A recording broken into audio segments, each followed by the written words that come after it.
There we go. Now we're recording. Okay, cool. So, third episode, Singles Line Podcast. Thank you for coming back. Where we left off, I got an interview. It was on Monday, and then we're a week later here. So we're on next Monday, and we're just going to kind of start off where we left off. So last Tuesday, we were in the car. Me and my parents were driving, and we were going to see another car, because my parents are going to get another car, replace the old ones that they had. We talked about that last week, and I was in the back seat, and I was checking my Gmail, and I got an email from Baker, and I got the job. Woo! Yay! So, the job that they offered me was a kitchen position, which is what I applied for. They said in the interview that it's going to be kind of something where I'm going to be working directly with the customers. So I'm going to be in one of the satellite lodges. I'm not sure which one it is, but it's not going to be in the main lodge, I don't think. But what the thing is I'm going to be talking to the customer. They're going to order the food. I'm going to go make the food. I'm going to give it to them through the window, and then they're going to walk over. They're going to pay for it through the cashier, and then they're out of there. So it's kind of cool because I was actually originally applying for a cashier position because I was thinking it might be easier just to talk to people and not have to worry about cooking food and stuff. But I don't mind doing either. Honestly, I'm fine with cooking food all day. It's just another step to do. It's another thing to do to keep me busy that I actually don't mind. It makes the shift go by faster. Plus I have experience cooking anyways, and it's comfortable for me being in the kitchen. So, like I said, I applied for a job on the cash register. Wow, blanked out. I was going to say a server job, but I was like, wow, I'm not serving anything. It's a cash register. The cash register job. And they said that I'd be a lot better suited for that. So got the email on Tuesday night. I got accepted for that. Orientation is going to be on the 3rd of November. So that is not this upcoming Saturday, but the one after that. So I have roughly about 2 full weeks until I still have to go up there. But they're going to have it up in the lodge up at Baker. So what's going to happen is everyone that got hired is going to go up there, drive up on that Saturday. I believe it's a Saturday. Drive up on that Saturday, meet in the main lodge, and I think we're going to have a little meet and greet with all the managers. Everyone's going to be there together, and then everyone's going to split off into their different categories and their different departments. And we're going to learn how to run the kitchen, run the cash register. Maybe we'll go to the other lodges. Who knows? But we're just going to spend the whole day basically training, and they're going to be evaluating us and looking over and making sure that they for sure want to hire us. Before the season gets up and running, they really have to depend on us, and they can't hire new people. I mean, they're always going to be able to hire new people, obviously, but you kind of want to stick with your main crew if you can all winter long. It makes it a lot easier. So, got hired on Tuesday night, got that email. And then they also sent me the application for employee housing. So what that was is that I had to basically just fill out my name, where some history that I had. So they did the past 2 rentals. So basically what it was I just put their email addresses, their names, and I think all they're going to do is just call them up, make sure that I didn't totally wreck the places, and I at least was a good tenant, paid my rent on time and all that stuff, which is good because I've always been a good tenant. I've never, had anything wrong with stuff. I always get my full security deposit back. I've actually only had 2 places that I've been on the lease, which were the last 2 places. So it's good that they're going to be calling those because obviously that's all I have as far as history goes. But the last place that I had was back in Vancouver. That was right across the street from Clark College, right down by the what do you call those things? The veterans. Oh, I don't even remember what it's called. There's some initials for it. They're military people are screaming at it right now, yelling what that is. But I wanted to say the DMV, but that wasn't right. The VA, maybe the VA. Veterans Affairs? That sounds right. I think it's the VA. But there's a big campus up there actually. It's really cool. You see VA older guys, military guys walking around. There was actually one dude from Michigan one day where I was sitting on a bench and I was actually just drawing in the morning. I just decided to walk down there on campus and sit on a bench and draw for a while. And he came jogging by and he asked me, he was like, "Hey, what are you drawing there?" And he kind of talked to me about my major for a while. And honestly, like we had like a good like half an hour, 45-minute discussion, just going back and forth, telling stupid stories and stuff. I've noticed that like Michigan people are a lot like Washington people. Like they can kind of like jabber and they're like really nice, and at the same time like they don't really expect anything out of the conversation. Like they just like to talk, and it's kind of fun. Like that's something I noticed when I lived down in like Arizona, and like if I've been in like times that I've been in California and like other places like that. When you're like really nice to somebody and you just ask them like how your day is going and stuff like that, they think that like you're trying to like get something from them, or like you're trying to be nice to like butter them up, you know, for like a question you're gonna ask them later that's more difficult that you want a good answer from. I don't know what it is, but I can't just be like nice to people and they're nice back to me when, you know, down in the South. Like that's kind of only like a Washington thing. I've heard like Colorado is kind of like that. I've definitely heard that like the South is like that. Like over in like North Carolina and stuff, like you can just strike up a conversation with anybody. But I don't know what it is. Maybe it's like the heat or something, or maybe it's just because like everyone's kind of like a transplant down in Arizona and you don't really know what's going on. I don't know what it is, but like people are like super skeptical hippo eyes down there. Like they were not having it. So it's cool coming back up here and like having everyone really nice and like actually being able to talk to people. That's lovely. Like that's such a change, because like I actually had to like mentally like become nicer when I came up here. Like I was kind of like an a-hole when I first moved up here, and like I had to like soften my soul again. And like literally like I've become a Washington resident now, and like I'm super nice to everyone, I feel like, again. And it's totally normal now. It feels again second nature. Like when I was down in Arizona, it didn't feel second nature. It kind of felt like I had to like force it on other people. It was really weird. But anyways, way sidetracked there. I mean, by the way, I have like ADD, and like I take these side roads when I start thinking about things and talking about things. You guys probably like the stories, it's whatever, but that's kind of how my mind works. I've always told people like most people's minds are like a freeway or even maybe like a highway, you know, that's just one road. My mind is like a neighborhood, and eventually you're going to get out of the neighborhood, but you're going to take a lot of turns and a lot of detours and a lot of stories, so to speak. I'll always come back to the main point here, though. But what I was getting at there was that the last couple places that I've been at, they've all been across from colleges. And the last place was in Vancouver. My property manager, her name was Misty. She was like the coolest property manager ever. Like she was super nice. Like had a kid. Her husband played disc golf. Like everything. I don't know if actually might have been her boyfriend, but whatever. Her partner had played disc golf and stuff. And she was like really nice. We always had like some discussions in her office, just kind of talking about my future and stuff.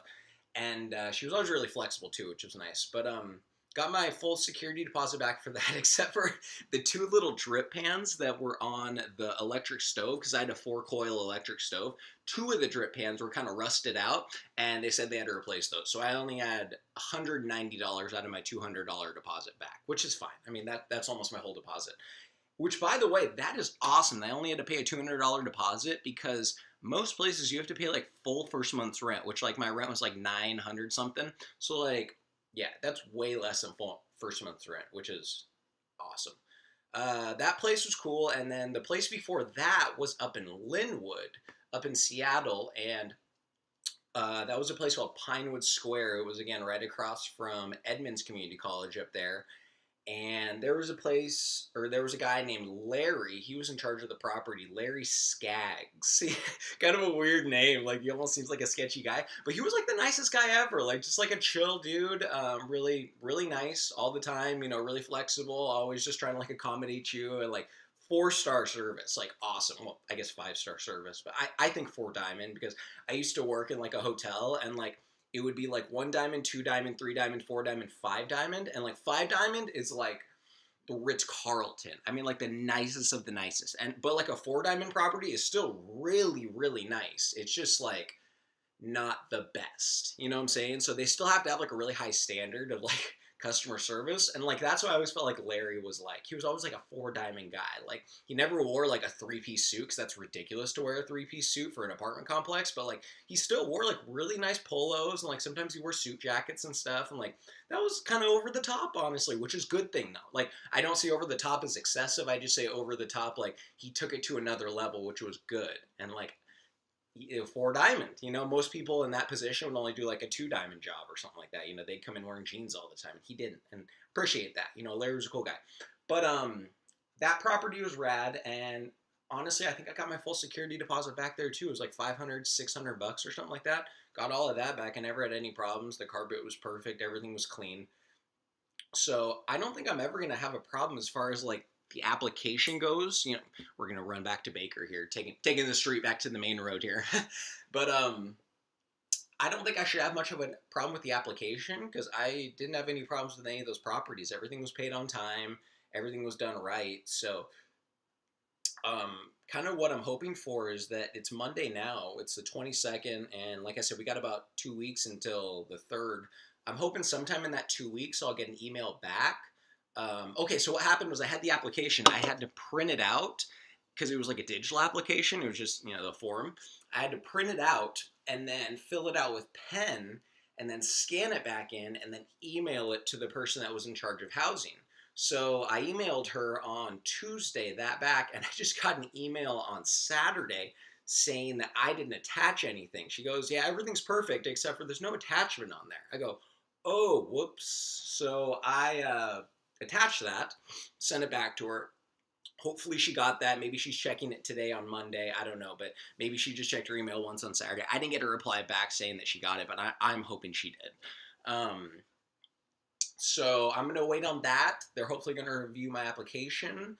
Basically just said, like I said, last 2 histories, making sure I just wasn't a criminal or anything like that. No convictions, nothing weird like that. They asked me those questions. And yeah, I'm just going to wait on that. Hopefully they'll email me back, let me know what the process is for that, because they were saying in the actual interview for the job that if I get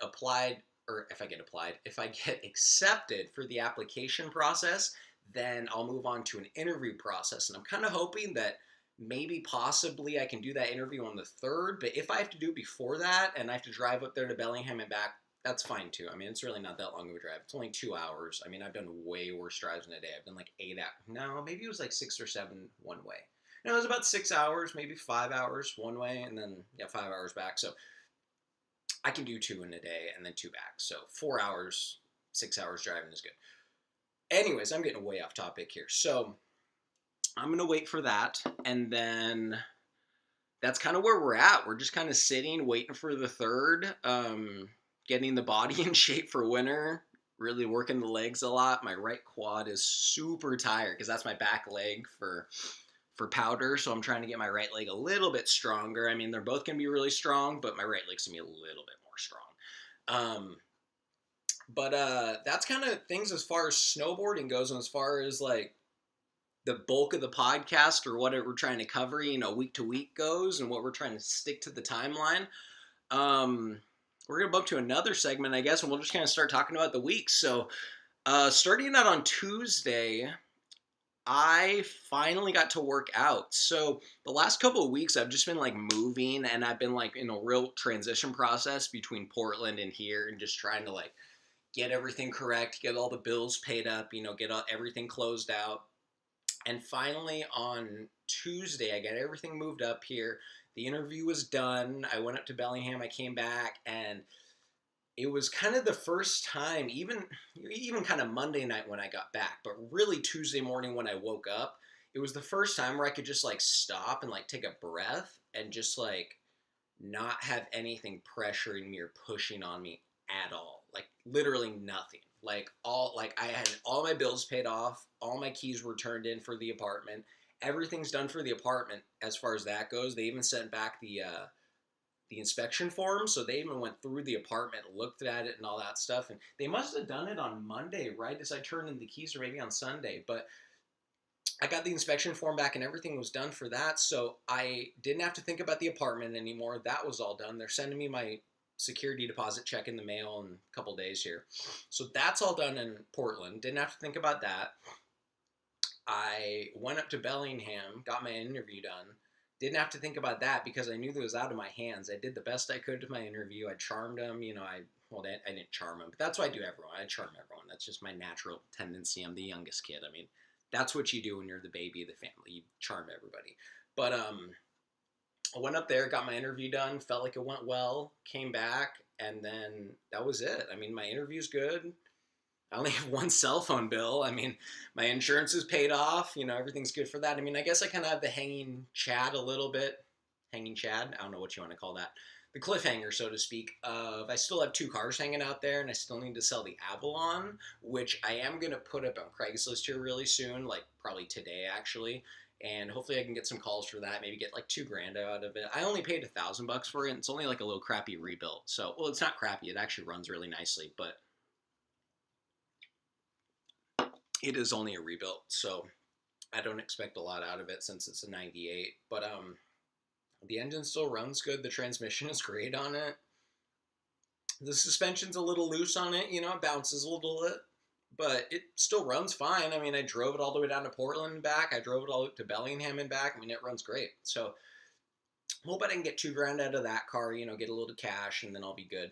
But, you know, besides that, that's really the only hanger. And that's not even much of a hanger because, you know, that's not imperative that I sell that car. So, I mean, I do want to sell it as quickly as possible, but it's not like it's something that, you know, like dictates my life, you know, like a job interview does, or like, you know, having to like worry about, you know, big things like apartments and things like that. $1,000, $2,000 car isn't much of a big deal. So it was just a good feeling though, having that calmness in myself that I didn't have to think about anything when I woke up Tuesday morning. And I thought to myself, I was like, hey, I'm going to go to the gym because there's a gym right up the way here. It's called Norpoint. And they have like a little park there, and they have like a little skate park there for the kids to hang out, which by the way, like the widest skate park ever, like it's all scooters, like white kids and scooters, like white kids with gel in their hair and scooters. Like it's hilarious, but it's whatever. It's a nice neighborhood. They're all good kids. But they have a little skate park there, a little park itself, and they have a fitness center with like a pool and with like really good like weights and all that stuff. And what they actually have there too is they have a cross training room, which I love. They have like, it's basically like a CrossFit room. Like they have like rowing machines, they have like weights, they have kettlebells, they have battle ropes, literally anything you can think of as far as like cross training and making yourself just functionally strong, like, you know, that like on it Joe Rogan stuff. They have that. So like I literally like live in that room. It's awesome. So I'll do like 45 minutes in that room. I'll do like 45 minutes of cardio in the other room, you know, just jogging on the treadmill, doing like leg extensions, you know, stuff like that, because those actual machines are in the exercise room. But let me tell you, so I get on the treadmill here, right? And as I'm walking on the treadmill, I start jogging, and I noticed to my left a lady walks on the treadmill, and she's like pretty old, like, you know, like maybe like 80s, maybe even 90s, I don't know, but has like gray, like the point where like her hair was, you know, really nice and, you know, fluffy and full, but it was like so thin that you could like almost see her like hair, like her skull. It was really crazy, but you know what I'm talking about, those older ladies with that thin hair. Cute lady though. She had like an 80s jacket on that was like the same purple color, like my jacket here. She had like the original Reebok white leather shoes on, like before they were cool to wear, you know, like before they were retro. Like she actually always been wearing them, I'm pretty sure. So she's over there walking on her treadmill. You know, there's like the miles per hour, like whatever, you know, the speed. And I was jogging on like 6.0, 6.5, something like that, you know, kind of like a slow jog, nothing too crazy. But she's over there and she's walking, and it was point 0.5. I didn't know that you could go that low, but she was just like just barely walking with her feet moving. But the thing was, is our treadmills, they're really, really swanky treadmills. They have like these screens on them that are touch screens, and you can like go on YouTube and you can like watch TV and you can play games on them and all this stuff. And as she was walking 0.2 miles an hour, her fingers were going this quick on that thing, and she was playing solitaire. She was moving the cards around and she was playing the game on there, but I couldn't, her fingers were moving faster than her feet were. It was kind of funny because you could tell that like her mind was fully there and she was all thinking fast, but like her body just, you know, was kind of giving up on her a little bit, which I guess for some people is sad, but for me it's whatever. I mean, she's still all there, so she's gonna keep going until she can. But I still remember though when like my sister, she would play games of solitaire, like she would boss those games of solitaire. She was always the smart one in the family. I was like the dumb one that would just run around and like hit walls and like kick balls and stuff and be good at sports. But she was the one that actually like read books, and you know, like she's the lawyer in the family. that type of person. So, but she would play solitaire, and I remember when she won the game, it would be like, and it would like cover the whole screen with cards. Do you remember that? Yeah. Like, I remember I was never good enough or like understood the game enough to like actually be able to win the game to do that. But like she did that a couple times and I saw it and I was like, oh my gosh. Like it was like a unicorn or something that you saw. Like it was like a white horse or something. Like you would never see like the full screen of solitaire cards ever. And like saw it a few times with my sister. That was really, really, really cool. But it was nice working out, honestly. Like I hadn't worked out in like 2 or 3 weeks and I wasn't starting to get fat or anything, but like I just felt like I was starting to get lazy. Like my body like was just like breathing. Okay, this is a weird analogy, but I almost felt like my body was like lightly breathing for like the last 2 weeks, like, and I could like never fully get like a good breath. And like now, like working out, like every time I work out, it's like my body goes and like takes like this giant breath, and it just like re-energize my body. And like if you guys like obviously work out a lot, you know what I'm talking about, but like it's a nice feeling to like get back to working out regularly again. You just feel like your body is like functioning properly, like your mind works better, your everything works better. But started going back to the gym, and that was really nice because I'm going back like every day, and I'm actually going like pretty soon after this. It's like almost, I think it's about 10:30 right now. Yeah, 10:30. And I love where I'm looking at my watch and I'm thinking it's about, it is exactly 10:19 actually. So I'm going to go to gym after this. But what else has been going on in my week? I also went to a movie premiere. So it was a snowboard premiere. It was for Absinthe Films. They are doing their little West Coast tour right now, so they're going to like Portland, or I guess it's their Northwest tour. So they're going to Portland, they're going to Seattle, I think they're going to one other stop somewhere, but they're also going to Bellingham as well. That's their last stop. So it was the Absinthe Snowboarding Company. It was at the Egyptian Theater downtown, which is in Capitol Hill, which if you know where Capitol Hill is, it's basically like what you think of when you think of like flamboyant and like, I don't want to say like gay Seattle, but it's kind of like the gay version of Seattle, so to speak. But like, that's kind of what you think of when you think of just Seattle. Anyways, I get off the light rail, and as I'm walking across the street, I noticed that the crosswalk was a rainbow. I was just like, this is hilarious. This place is great. These people are hilarious.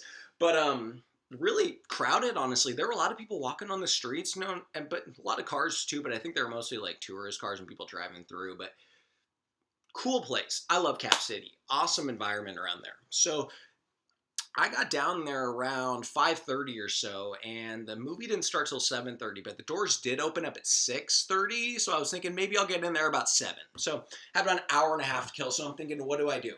I had my Nikon camera with me, and I walked around a little bit, took some pictures. I got one cool picture of this guy.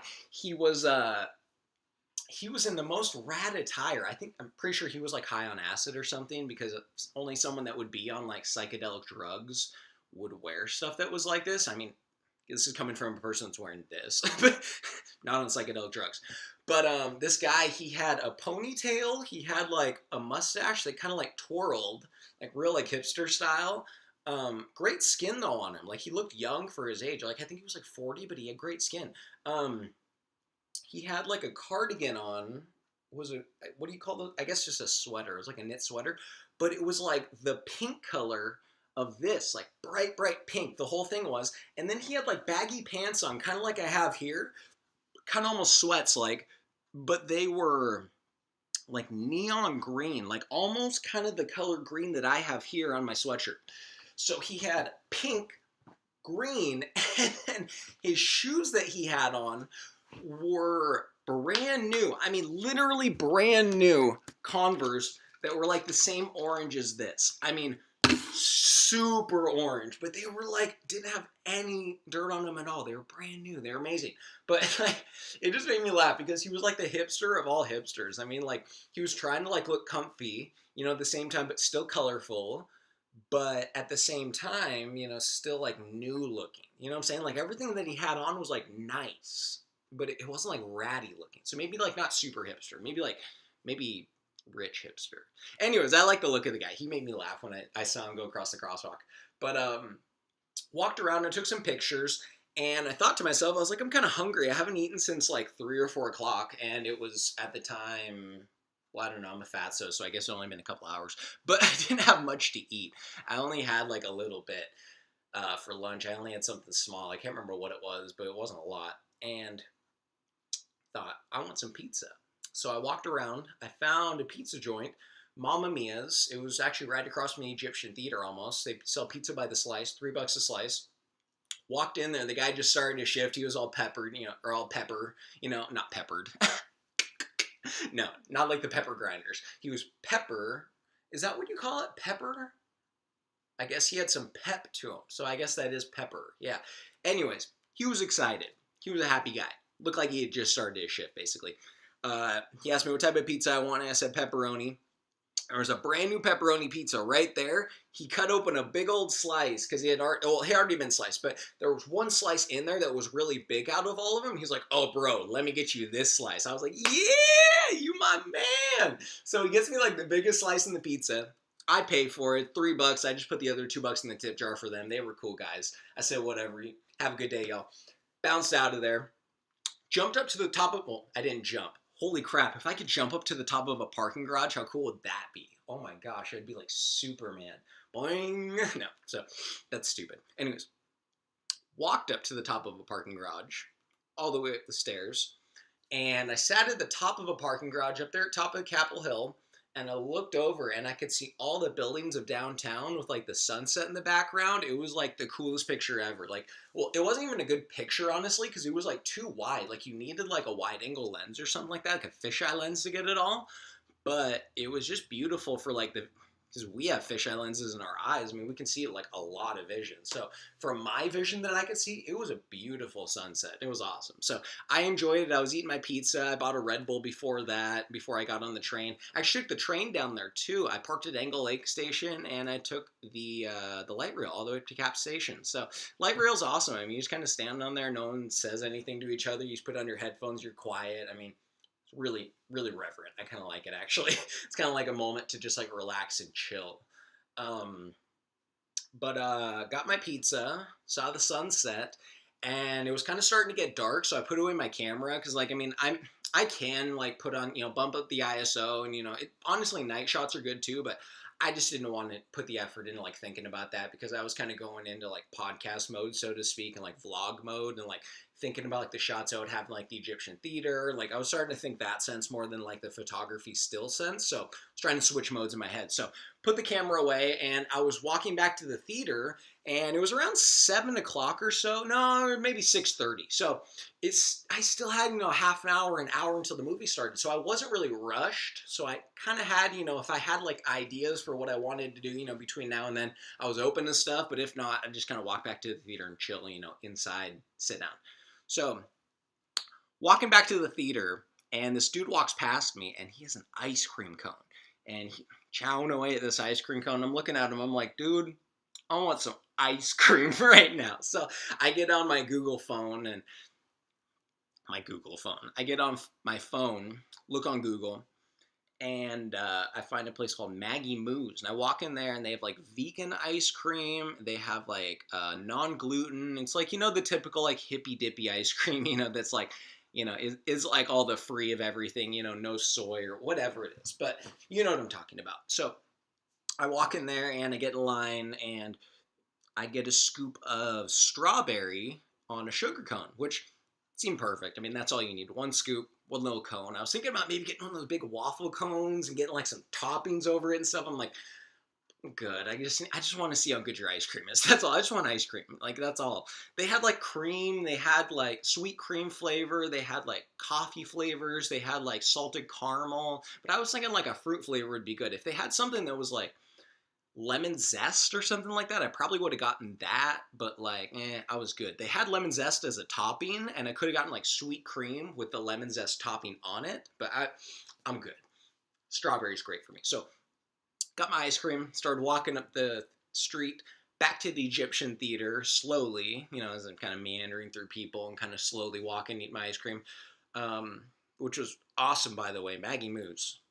10 out of 10. Great ice cream there. Super nice people too. The guy that scooped it up for me, he was super friendly. He was nice. Got me out of there real quick.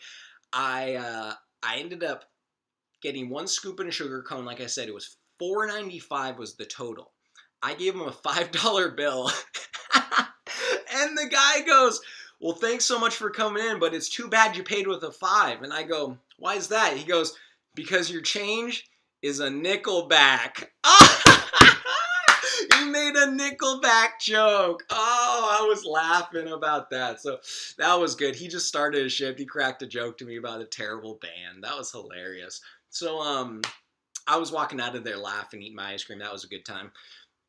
Walked back up to the theater, ate my ice cream along the way. I was done by the time I got to the theater. It was only like 2 blocks, but I smashed out that ice cream cone. It was so good. Got back to the theater. It was right about 7 o'clock, maybe 7:10. Thought, cool, let's go inside. Got my camera out, walked in, paid for my ticket, all that stuff. Got in the theater, sat down for a minute, and I thought to myself, man, I got a few minutes. I want to go get some popcorn. So I walked back out to the concessions, got some popcorn, and I looked at the prices, and they were $5 for a small, $6 for a medium, and $7 for a large. So I look at the girl at the register, and I say, okay, popcorn is like maybe my favorite thing, possibly, behind like pizza. They're like a close one too, but it's one of my favorite things. Should I get the small, medium, or should I get the large?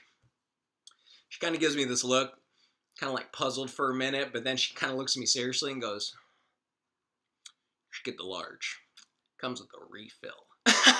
I go, you're sold. So, I mean, I thought, what's the difference anyways? $2 difference. I mean, I figure I'd probably get the large even if she told me to get the small, but it's whatever. I figured it's fun to ask him anyways. So, get the large. Walk back to my seat, sit down, got my popcorn. I was dead center in the middle. And when I sat down in my seat, I noticed that it was like the most uncomfortable seat possibly in the world. There were like 3 springs in it that were like this big, and they were all like pushing into my butt at like different angles. Like it was horrible. So I ended up moving 1 seat to my right, and as the whole theater was starting to fill in the next few minutes, I noticed that the people to my left were filling up, and then, or people to my right were filling up, and then the people to my left, whatever that springy seat was, I think it was to my left, so I moved to my right. Yeah, so it was to my left.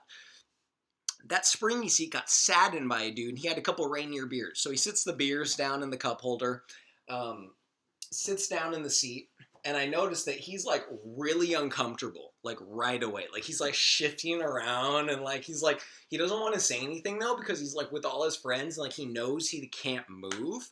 And he was like the idiot that decided to like pick that row, and he got in there first, right?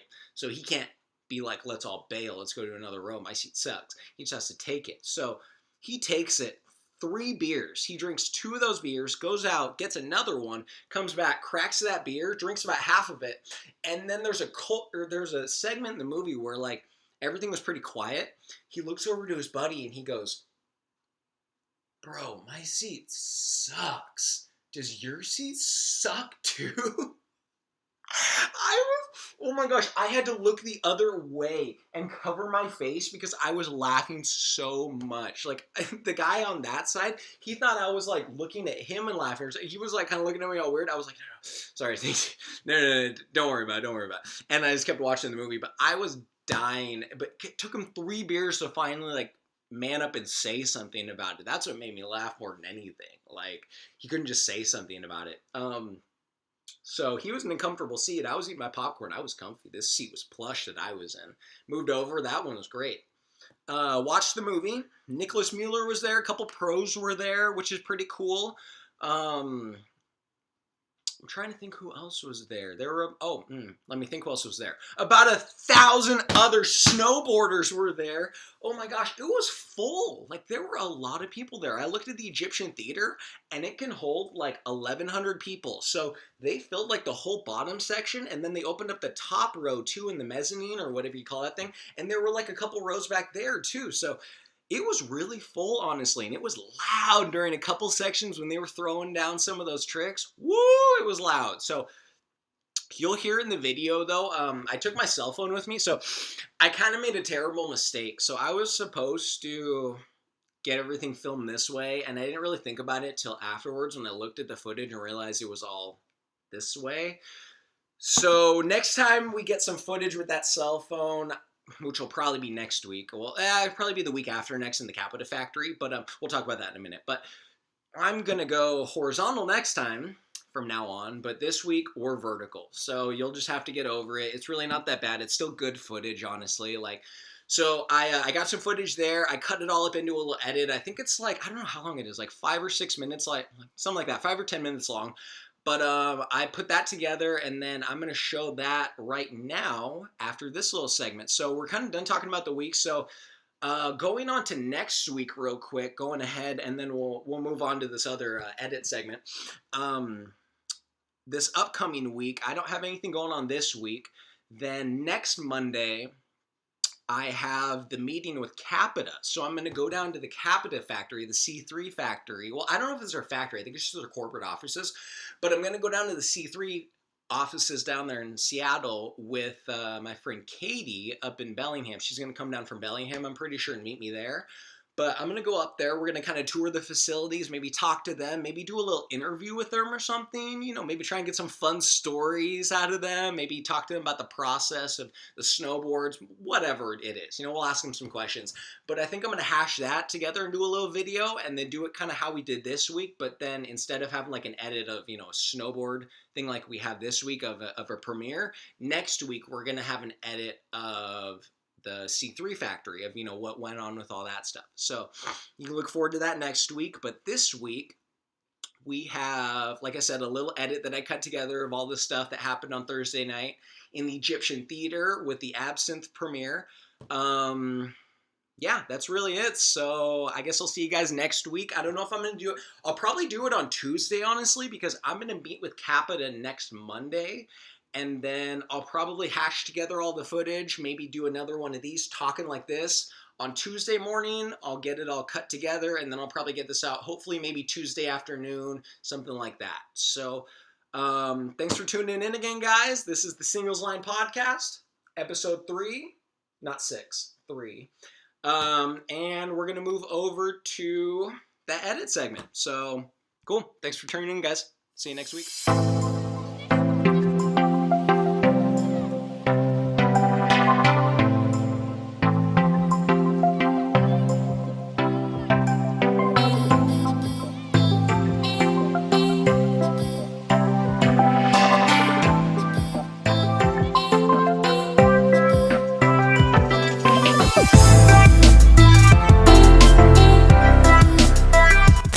Alright, so we made it in.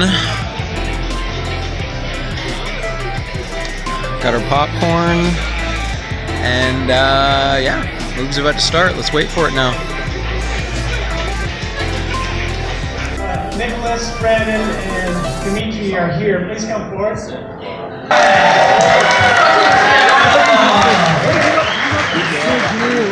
we are.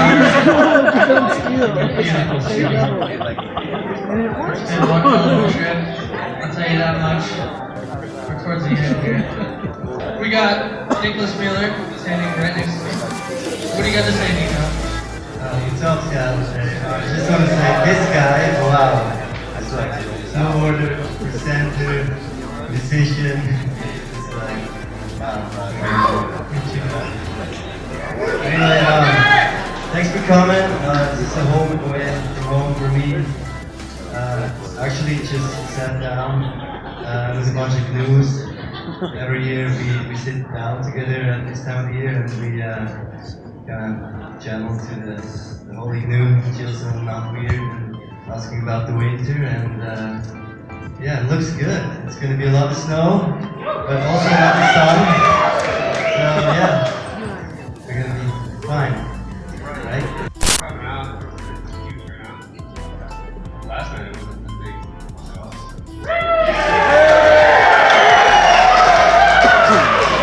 massive order show. Yeah, it's good. It's good movie. So I think it's going to watch it.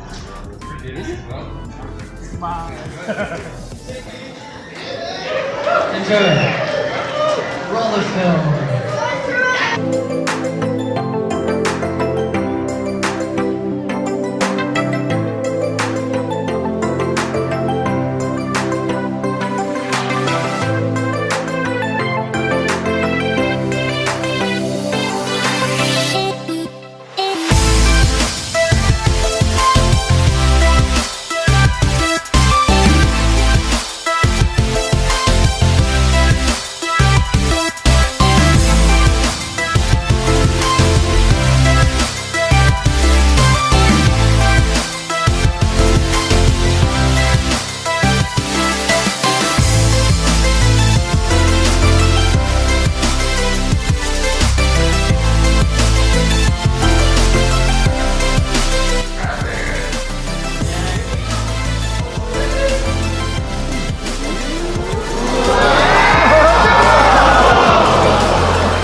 Where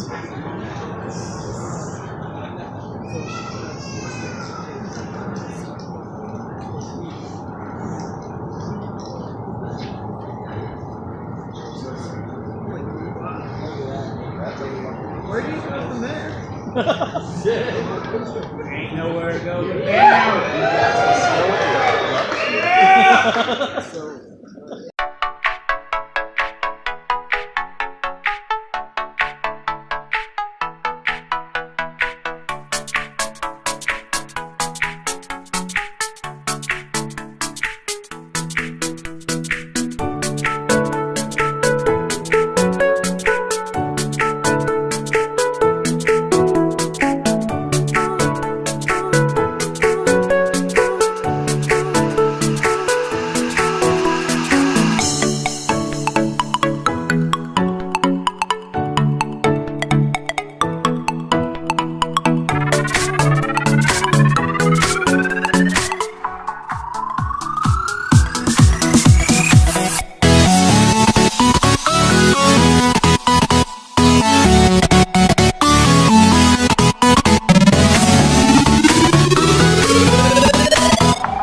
And joining each other and joining us in what we all love so much.